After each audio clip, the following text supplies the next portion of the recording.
देखते हैं, कल क्लास बंद किया गया था क्योंकि मौसम खराब होने की वजह से लाइट नहीं था और मेरा फ़ोन भी डिस्चार्ज था, इसलिए कल क्लास बंद किया गया था।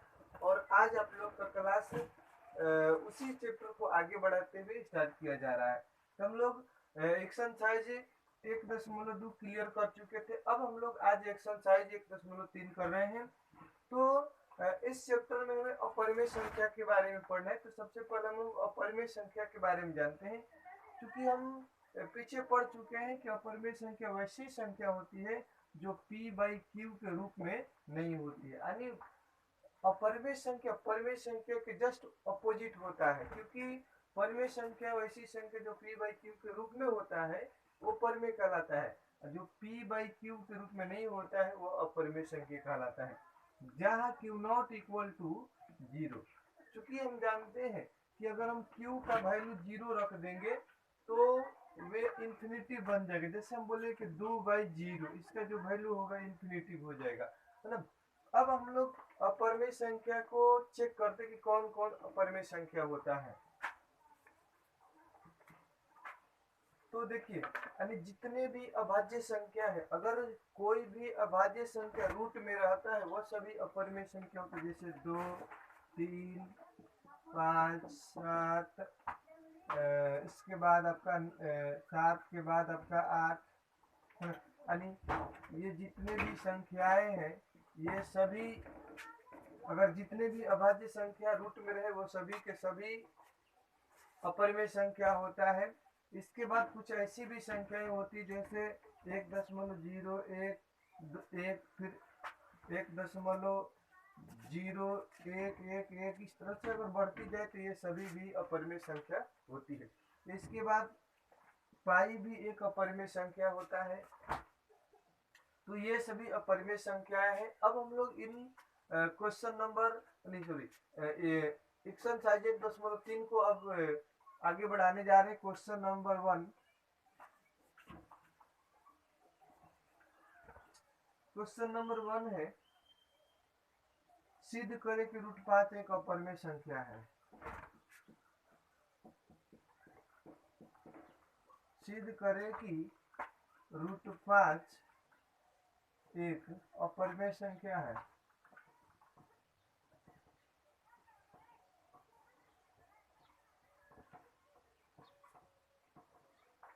तो आइए देखते हैं, सबसे पहले हम लोग मानेंगे कि √5 एक परिमेय संख्या। हमें अपरिमेय सिद्ध करना, हमें इस √5 को अपरिमेय दिखाना। वास्तव में √5 एक अपरिमेय है क्योंकि 5 एक अभाज्य संख्या है और ये रूट के अंदर है, तो इनका पूरा पूरा वर्गमूल नहीं निकल पाएगा, अतः ये अपरिमेय संख्या। लेकिन हमें सिद्ध करके दिखाना है कि किस तरह से अपरिमेय संख्या है। तो इस तरह के जो भी क्वेश्चन है उसमें सबसे पहले हम लोग उल्टा मानेंगे, ये है अपरिमेय तो हम मानेंगे कि परिमेय संख्या है। तो आइए देखते हैं,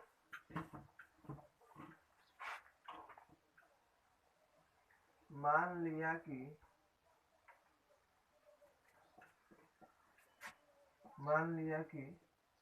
√5 एक परिमेय संख्या है।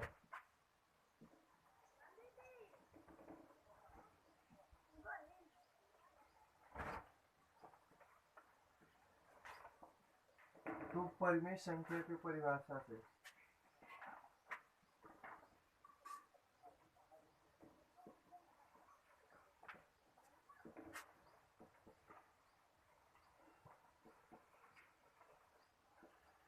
परिमेय संख्या के परिभाषा से तो कह सकते हैं कि p बाई क्यू बराबर √5, या हम यहाँ कह सकते हैं कि p बराबर √5 क्यू, चाहे क्यू √5, क्योंकि यहाँ हम एक रखकर तिरछा तिरछी गुना करेंगे तो p में 1 से होगा तो p और √5 से होगा तो क्यू √5। अब दोनों तरफ वर्ग करने पर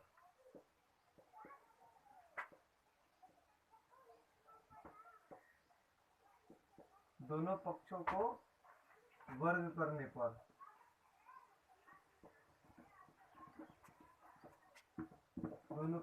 वर्ग करने पर वर्ग कर रहे हैं तो इधर p² इधर हो जाएगा q² है रूट 5, फिर आगे हो जाएगा पी स्क्वायर बराबर क्यू स्क्वायर 5।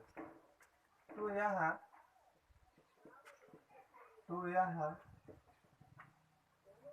पी स्क्वायर, तो यहाँ पी स्क्वायर क्यू स्क्वायर 5 को विभाजित करता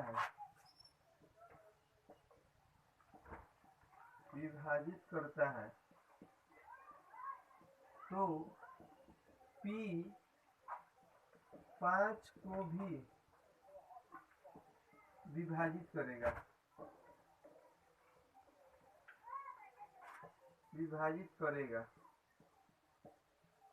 5 को भी विभाजित करेगा।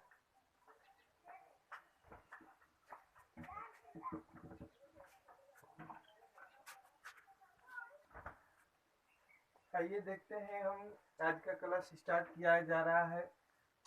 कल क्लास बंद किया गया था क्योंकि मौसम खराब होने की वजह से लाइट नहीं था और मेरा फोन भी डिस्चार्ज था, और आज इस क्लास को आगे बढ़ाया जा रहा है। आज हम लोग एक्सरसाइज 1.3 स्टार्ट किए हैं। तो सबसे पहले हम लोग इस चैप्टर में अपरिमेय संख्या के बारे में जानना है। तो चूंकि हम लोग पीछे पढ़ चुके हैं शायद 9th क्लास में या आगे में या इस क्लास में भी, कि अपरिमेय संख्या होता क्या है। पहले तो हम परिमेय संख्या की परिभाषा जानते हैं कि वैसी संख्या जो p बाई क्यू के रूप में रहे वही परिमेय संख्या कहलाती है, जहाँ q बराबर 0 न हो। तो अपरिमेय संख्या जस्ट इसका अपोजिट होता है, यानी वैसी संख्या जो p बाई क्यू के रूप में न हो वही अपरिमेय संख्या कहलाती है। और ये अपरिमेय संख्या यानी जितने भी अभाज्य संख्या हो और वह रूट में रहे, जितने भी अभाज्य संख्याओं को रूट में रखा जाए वो सभी के सभी अपरिमेय संख्या बनती, जैसे √2, √3, √5, √7, ये सभी अभाज्य संख्या अगर रूट में रहे तो ये सभी अपरिमेय संख्या कहलाती है। साथ ही साथ पाई भी अपरिमेय संख्या का ही एग्जाम्पल होता है। अब हम लोग एक्सरसाइज 1.3 स्टार्ट करते हैं। क्वेश्चन नंबर 1, सिद्ध करे कि √5 एक अपरिमेय संख्या है। अभी हमें √5 को सिद्ध करके दिखाना है कि किस तरह से एक अपरिमेय संख्या है। क्योंकि हम जानते हैं कि 5 एक अभाज्य संख्या है और इसका रूट लगा देते हैं तो क्या बन गया, अपरिमेय बन गया। लेकिन हमें प्रूव करके दिखाना है कि अपरिमेय संख्या है। तो और ये काफी बीबीआई प्रश्न है, और ये आपका बिहार बोर्ड में मैक्सिमम 3 नंबर का हर साल पूछा जाता है। तो इस तरह से जो भी प्रश्न है उन सभी प्रश्नों का आप अवश्य हल करें। तो हम लोग देखते हैं कि इस तरह से प्रश्न अगर दिया रहे तो हम कैसे बनाते हैं। तो सबसे पहले मानना होता है इसके उल्टा, यानी हमें अपरिमेय सिद्ध करना है तो हम मानेंगे कि परिमेय। तो मान लिया कि √5 एक परिमेय संख्या है। तो परिमेय संख्या की परिभाषा से, अगर ये परिमेय संख्या है, अगर ये √5 परिमेय संख्या है तो हम इनकी परिभाषा देखेंगे, इनकी परिभाषा से चलेंगे। तो हम जानते हैं कि ये परिमेय संख्या है, तो ठीक है परिमेय संख्या लिख लीजिए। तो जब ये परिमेय संख्या है तो परिमेय संख्या कहता है कि हम p/q के रूप में रहते हैं। तो ये परिमेय है तो p/q के रूप वाले के बराबर होना चाहिए, जहां p और q दो धनात्मक पूर्णांक है। जहां ये p और q दोनों ही क्या है, धनात्मक पूर्णांक है, और q नॉट इक्वल टू 0 अर्थात q का मान 0 के बराबर नहीं हो सकता है। क्यों नहीं हो सकता है, आइए देख लेंगे। जैसे हमने बोला कि √5, अगर नीचे ये तो हो गया p, ये हो गया हमारा q। अगर हम q का मान q बराबर 0 रखते हैं तो ये वैल्यू क्या बन जाएगा, इन्फिनिटी बन जाएगा। तो ये अपरिमेय संख्या की कोई वैल्यू ही नहीं रह जाएगा, इसलिए q का मान 0 कबो नहीं हो सकता है। अब हम लोग देखते हैं कि ये परिमेय संख्या माने तो परिमेय संख्या लिखे, और परिमेय संख्या है तो अपने परिभाषा के इक्वल होगा। तो हमने √5 बराबर p/q, जहाँ p और q दो धनात्मक पूर्णांक और q नॉट बराबर 0। तो अब हम देखते हैं और मान लिया कि P तथा Q में यानी ये दोनों P और Q में एक के अतिरिक्त कोई उभयनिष्ठ गुणनखंड नहीं है। ये भी बात हमने देखा कि P और Q में एक के सिवा यानी हम लोग जानते हैं कि अभाज्य हम लोग एलसीएम एचसीएफ में पढ़े हैं कि अभाज्य संख्याओं का मौसा क्या होता है, 1 होता है। अभाज्य संख्याओं का अगर हम एचसीएफ निकालते हैं तो सिर्फ 1 मिलता है। जैसे हमने बोल दी कि 13 और 17, ये दोनों में गुणा उभयनिष्ठ क्या मिलेगा, इसको तोड़ेंगे तो 13 गुने 1, इसको तोड़ेंगे तो 17 गुने 1, तो हमें दोनों में कॉमन चीज क्या मिला, 1 मिला। उसी तरह से यहाँ कहा गया है कि P तथा Q में एक के अतिरिक्त यानी एक को छोड़ाकर कोई उभयनिष्ठ गुणनखंड नहीं मिल पाएगा, है ना। तो √5 बराबर P/Q रख लिए। अब हम लोग यहाँ 1 रख सकते हैं, तो क्रॉस मल्टीप्लिकेशन करेंगे तो आइए P में 1 से करेंगे तो इधर P ऐसे कर लेते हैं, √5 में Q से करेंगे तो 5√Q और P में 1 से मल्टीप्लाई करेंगे तो P हो जाएगा। अब हम यहाँ क्या कर रहे हैं कि दोनों पक्षों को क्या कर देते हैं, वर्ग कर देते हैं। दोनों पक्षों को जब वर्ग करेंगे तो हमें क्या मिलेगा, इधर भी स्क्वायर और इधर भी स्क्वायर, ठीक है। अब यहाँ जो स्क्वायर होगा, क्योंकि हम जानते हैं कि स्क्वायर करने पर रूट हट जाएगा, तो 5 स्क्वायर इधर P स्क्वायर। तो अब जो 5 है वो P स्क्वायर को विभाजित करता है, क्योंकि हम जानते हैं कि 5 जो है इधर मल्टीप्लाई में है, गुना में, उधर जाएगा तो भागा में होगा, यानी जो 5 है वो P स्क्वायर को विभाजित करता है। तो अब आगे देखते हैं, जब ये 5 P स्क्वायर को विभाजित कर सकता है तो यही 5 P को भी विभाजित करेगा। फिर से जब ये 5 P स्क्वायर को विभाजित कर सकता है तो यही 5 P को भी विभाजित करेगा। अब हमने एक छोटा सा और बात है कि मान लिया P बराबर 5m, फिर से सुने, एक बार और माना गया है कि मान लेते हैं कि P बराबर 5m, है ना, जहां m कोई पूर्णांक है, जहां m क्या है, किस रूप में m आया है, m एक पूर्णांक के रूप में है ना। तो दोनों तरफ वर्ग करने पर पुनः एक बार और वर्ग कर रहे हैं, तो आइए हमने क्या लिए कि P बराबर 5m, इन तथ्यों को वर्ग करते हैं, इधर भी वर्ग इधर भी वर्ग, तो ये हो जाएगा P स्क्वायर 50 25 m स्क्वायर, ठीक है।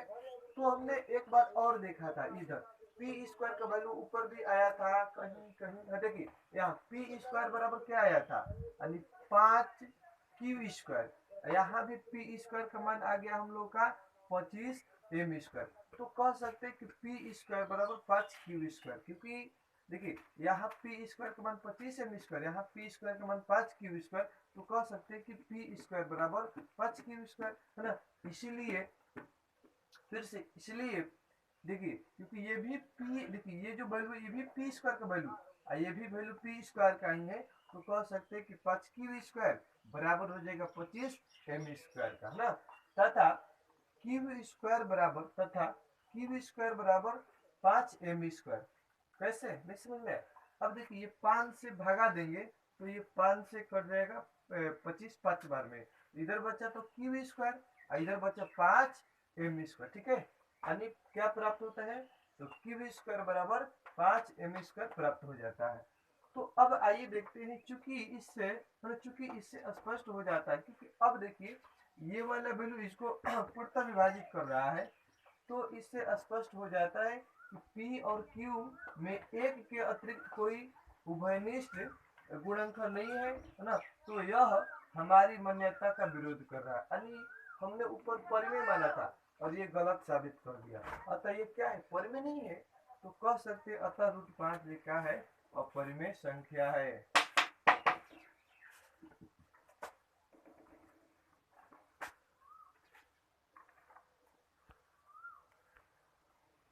तो आइए क्वेश्चन नंबर 2 की ओर बढ़ते हैं। कहा गया कि सिद्ध करें कि 3 + 2√5 एक अपरिमेय संख्या है, यानी उसी तरह से हमें 3 + 2√5 को सिद्ध करना है कि ये अपरिमेय है। तो आइए वही नियम वही विधि, फिर हम मानते हैं, मान लिया कि 3 + 2√5 क्या है, परिमेय संख्या। फिर से हमें बस अपरिमेय सिद्ध करना है तो हम उल्टा परिमेय मानेंगे, है ना। मान लिया कि 3 + 2√5 क्या है, परिमेय संख्या है, जहां P और Q दो धनात्मक पूर्णांक है और जहाँ Q नॉट बराबर 0, वही बात ना।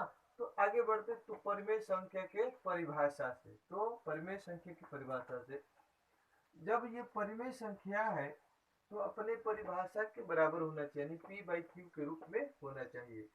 तो अब हम लोग इसको आगे बढ़ा रहे हैं, तो ये 2√5 बराबर ये P बाई Q, और ये जो 3 इधर प्लस में है बराबर को उधर जाएगा माइनस में, क्योंकि यहाँ आया। फिर से देखते हैं कि हमने 2√5 बराबर P बाई Q, यानी बस कुछ नहीं करना, ये जो 3 है इधर जाके माइनस में चला आएगा। देखिए P बाई Q माइनस 3।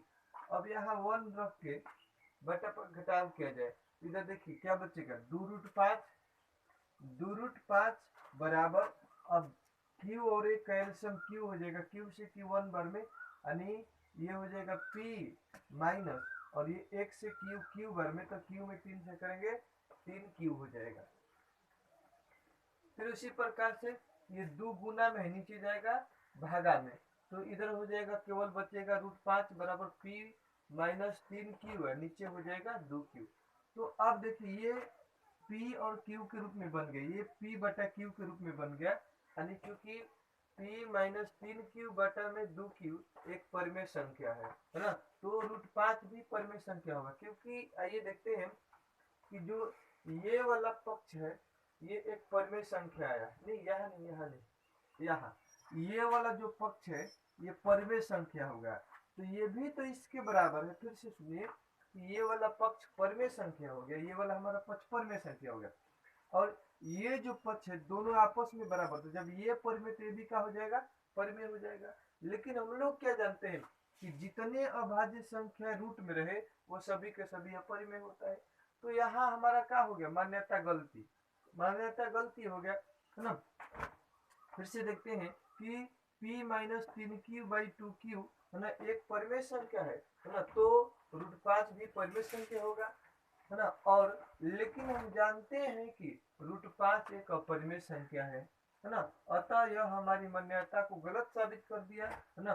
तो ये एक अपरिमेय संख्या है, कह सकते हैं कि ये क्या है, अपरिमेय संख्या है। आइए अब देखते हैं क्वेश्चन नंबर 1 2 करा दी, क्वेश्चन नंबर 3 देख रहे हैं। आइए, तो सिद्ध करे कि 1/√2 एक अपरिमेय संख्या है, यानी हमें अब 1/√2 को सिद्ध करके दिखाना है कि किस तरह से अपरिमेय संख्या है। तो वही बात, यानी मान लिया कि 1/√2 एक परिमेय संख्या है ना। तो परिमेय संख्या के परिभाषा से हम लोग जानते हैं कि जब ये 1/2 एक परिमेय संख्या है तो P बाई Q के बराबर होना चाहिए, जहाँ P और Q एक धनात्मक पूर्णांक है और जहाँ Q नॉट बराबर 0 है। तो अब हम ले रहे हैं 1/√2 बराबर P बाई Q, है ना। तो यहाँ एक छोटा सा काम किया गया है कि √2 का हर परिमेयकरण किया गया है, तो हमें क्या मिलेगा, 1/√2 इंटू √2 इंटू √2, तो यानी √2/√2, तो गुना करेंगे तो 1 में √2 से √2 और √2 2 हो जाएगा, और ये P बाई Q। अब यहाँ क्रॉस मल्टीप्लिकेशन करते हैं, √2 में Q से तो √2Q, और P में 2 से करेंगे तो 2P हो जाएगा।